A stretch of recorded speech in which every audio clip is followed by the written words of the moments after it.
Bharatiya Janata party के राष्ट्रीय अध्यक्ष जगत प्रकाश नड्डा, मध्य प्रदेश के मुख्यमंत्री डॉक्टर मोहन यादव और प्रदेश अध्यक्ष वीडी शर्मा आज रीवा पहुंचे। बीजेपी के तीनों दिग्गज नेता रीवा के एसएफ मैदान में आयोजित विजय संकल्प रैली में शामिल होकर चुनावी सभा में जनता को संबोधित किया। इस दौरान उन्होंने कार्यक्रम में उपस्थित जनता से रीवा लोकसभा सीट के बीजेपी प्रत्याशी निवर्तमान सांसद जनार्दन मिश्रा के पक्ष में वोट करने की अपील की। वहीं जेपी नड्डा ने इंडिया गठबंधन वाली पार्टी पर जमकर निशाना साधा। बोले, ये सब परिवार बचाओ पार्टी, कोई जेल में तो कोई वेल में। स्वागत है भाई, स्वागत है, स्वागत है भाई, स्वागत है। बोले भारत माता की, भारत माता की, भारतीय जनता पार्टी, भारतीय जनता पार्टी, भारत माता की, भारत माता की। स्वागत है भाई, स्वागत है। तो आज हनुमान जयंती के अवसर पर आप सबको मेरी ओर से हनुमान जयंती की बहुत बहुत शुभकामनाएं। तो रानी तालाब की मां कालिका को भी मैं नमन करता हूं। धरती से मां विंध्यवासिनी जी को भी मैं नमन करता हूं और उनका आशीर्वाद लेकर के अपनी बात को प्रारंभ करता हूं। डटे हुए हैं और आप सब लोगों ने इस कार्यक्रम में आने की शिरकत की। चुनाव के प्रति जो मैं प्रतिबद्धता देख रहा हूं और आपकी जो तालियों की गड़गड़ाहट मैं सुन रहा हूं, वह मुझे आश्वस्त कर रही है कि आपने जनार्दन मिश्रा जी को फिर से लोकसभा में भेजने का मन बना लिया कि जनार्दन जी के मिश्रा जी के माध्यम से फिर से तीसरी बार मोदी जी को प्रधानमंत्री बनाना है। के नेतृत्व में 10 साल में भारत की राजनीति का चाल, चरित्र, परिभाषा, संस्कृति, काम करने का तरीका सब बदल गया, सब बदल गया। 10 साल पहले क्या राजनीति होती थी? कौन अगड़ा है, कौन पिछड़ा है, किस इलाके का है, कौन जाति का है, कौन अपना है, कौन पराया है, कौन नदी के उस पार का है, कौन नदी के इस पार का है, कौन पहाड़ का है और कौन मैदान का है। ऐसे भेदों पर हम चुनाव को ले जाते थे।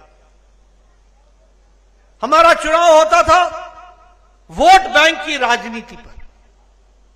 हमारा चुनाव होता था किस समुदाय को हमने आगे बढ़ाना है, इस पर हम चुनाव करते थे।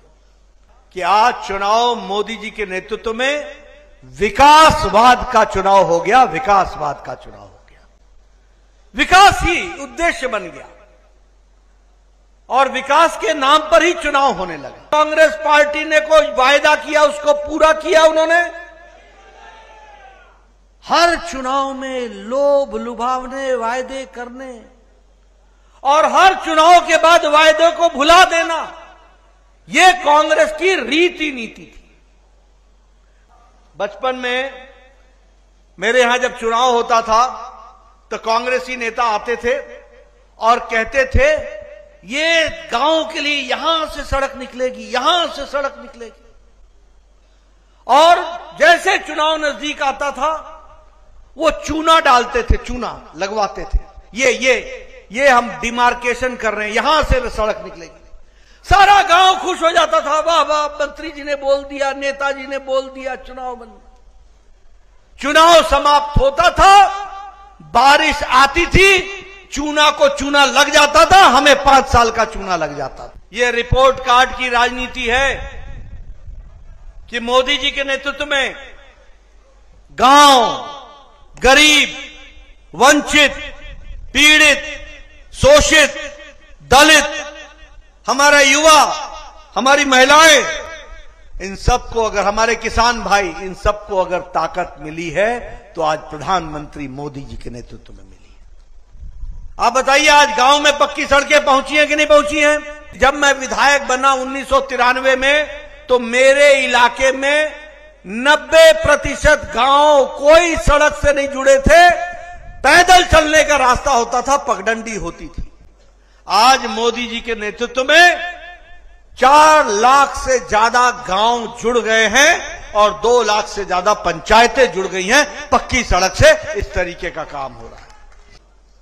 80 करोड़ की जनता को 5 किलो गेहूं लगातार हर महीने या 5 किलो चावल और 1 किलो दाल दिया जा रहा है। आज गरीबी की रेखा से नीचे रहने वाले लोग मोदी जी के नेतृत्व में 25 करोड़ लोग गरीबी की रेखा से निकल आए हैं और ऊपर हो गए हैं। यह भी हमको याद रखना चाहिए। को 2 लाख रुपए देना दीजिए। हमारे एप्लीकेशन लिखते थे कि कृपया मुख्यमंत्री जी, इसको किडनी का ऑपरेशन होना है, इसको 3 लाख रुपए लगेंगे, कृपया दीजिए। जब 3 मांगते थे तो 1.5 मिलता था, जब 1.5 मांगते थे तो 75,000 मिलता था, जब 2 मांगते थे तो 1 लाख मिलता था। और 1 लाख, 2 लाख, 3 लाख हम जनता से इकट्ठा करके उसका इलाज कराते थे।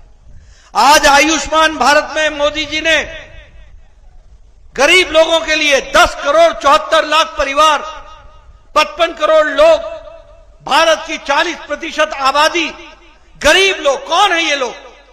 बाय प्रोफेशन जो काम से जाने जाते हैं, ऐसे लोगों का सिलेक्शन हुआ है। कौन लोग हैं ये?